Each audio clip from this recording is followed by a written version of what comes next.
In 1994, writer Isabel Wilkerson became the first black woman to be awarded the Pulitzer Prize in Journalism for a feature article she wrote in the New York Times on a 10-year-old black boy on Chicago's South Side and her coverage of the 1993 Midwestern floods. Nearly 20 years later, in 2010, she wrote The Warmth of Other Suns, an instant classic, won a whole bunch of awards. It's about the black migration north through much of the 20th century. An incredible book. Can't recommend it highly enough. Then in 2020, she followed that up with Caste, The Origins of Our Discontents, an epic exploration of the nature of not just American racial hierarchy, but hierarchy across the world over spans of time and place. And I was lucky enough to talk to her about her hopes for the book on my podcast, Why Is This Happening? This actually is not an argument. This is an invitation to look at ourselves differently, an invitation to understanding what we might not have seen or known about ourselves before. In fact, could not have known because, these things are not taught. The connections have not been made. And this is an attempt to make connections that otherwise we would not see. So that's how I look at it. And it's filled with stories to allow a person to be able to see for oneself what I'm presenting. And then an amazing turn of events, Oscar-nominated filmmaker Ava DuVernay got the rights to the book Caste, and then rather than make a documentary or a series like her 13th for Netflix about the 13th Amendment, she's produced an original feature film titled Origin that sort of tracks the story of Wilkerson writing the book interlaced with its themes. Slavery lasted 246 years. That's 13 generations of people, plus another 100 years of Jim Crow, segregation, violence, and murder. It is, of course, horrific. I am not downplaying any of it. There were so many millions of African Americans who were murdered from the Middle Passage until the end of legal segregation, that it goes beyond the realm of an official number. There is no number. I didn't know that. Oh, stunning. Origin has already been getting Oscar buzz and rave reviews from everyone from Oprah Winfrey to Lin-Manuel Miranda. It is set for wide release next week, January 19th. And Ava DuVernay, the writer, director, and producer of the film, joins me now. It's great to have you here. Happy to be here. What a phenomenal film that I got to watch today that's, I would say, almost unlike any other thing I've seen. I want to start with, occasionally I will hear news in Hollywood that so-and-so is making a film out of this thing. Right. And there's two that I thought of. The Big Short, when Adam McKay was going to Big Short, okay. I was like, how are you going to make that? Right. And Barbie, I was like, how are you going to make that? Right. And Caste, which I had read, I was like, how are you going to make that into a movie? How did you conceptualize it? Well, that's the beautiful thing about film and about creativity. We can figure it out when everyone says, how do you do it? And on this one, this is an anthropological thesis, truly. I mean, this is a call to action in many ways, but it's facts, it's figures, it's some anecdotes that have a few characters here and there, but not a story in the sense of I can adapt a beginning, middle, and end. Exactly. So I was hunting for the way in. I knew I didn't want to make a documentary. Documentaries are what I use to convey information, but I wanted people to feel emotion and empathy. And so the best way to do that is with actors. So I started searching for characters in the book and thought maybe I'll make it like Crash, that film, interlocking stories. I was trying to think of all the ways to do it. And then Isabel started to rise from the pages because occasionally she'll use first person to describe her research and what she's doing to put these pieces together. So I started to look in the places where she said, I did this, my journey here, and started to think, wow, what if she guided us through? And what I love about it is that the story ends up becoming her putting the pieces together in some ways, or sort of emerging from the wreckage of a whole bunch, some personal tragedy she went through.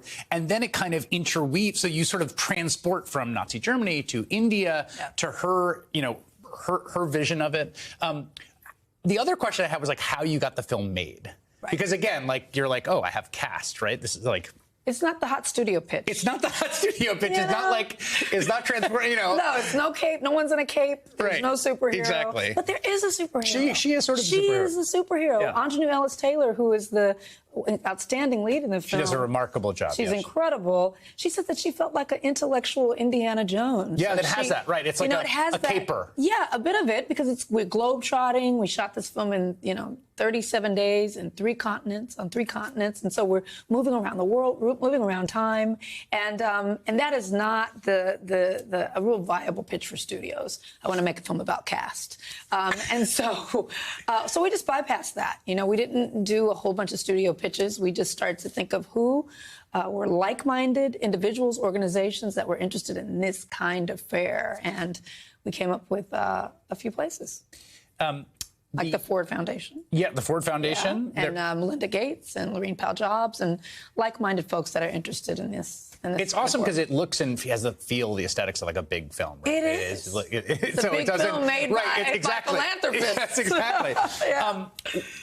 The thing the sort of unlocking moment in that book, which I read and I had Wilkerson, is this sort of notion of we tend to think in narrow terms about racial hierarchy in the U.S. and the experience of slavery for obvious reasons.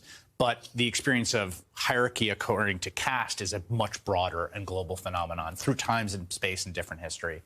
What do you want people? That to me was the kind of like key juxtaposition I walked away. How do you think about this hitting your audience? I just think, the knowledge of the interlocking kind of connective tissue between oppressions, subjugations, environments where folks are degraded and demeaned. The reason why there's so much pain around those issues is because you feel isolated. I know African Americans feel like no one understands. Dalit people feel like they're in a very unique position. Jewish people, as it relates to the Holocaust, feel very isolated from what I've heard in terms of folks really understanding the pain. All of our pains are so specific, and yes, there's a universality to it. If you understand that there's something underneath connecting it, it makes you feel a bit less alone. That's how I felt when I read the book, that I'm connected to these people through this social phenomena.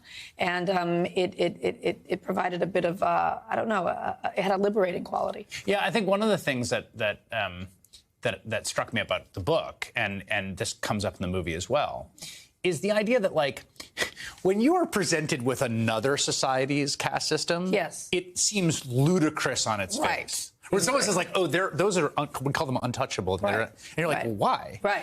When you're in your own version of it, like, you're so acculturated to it. Right. And so the sort of transport across these different boundaries allows you to kind of, like, step outside your own society. And it's an empathy machine, but also, shocking. I had no clue, and I'm an African-American studies major, have a degree in African-American studies. I had never heard about the fact that, that American segregation and miscegenation laws were the blueprint for, Nazi protocols. And that's not something that is widely taught. I remember reading that in the book and having my mind blown. And so we explore that moment in the film where she puts those pieces together. We explore, how the Trayvon Martin case was really the catalyst for her to start thinking about, wait, everyone's calling this race.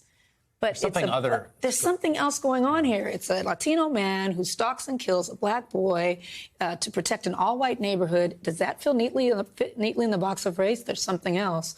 So in just being with her and watching her investigate, explore, and kind of peel back the layers of the mystery, you learn along the way.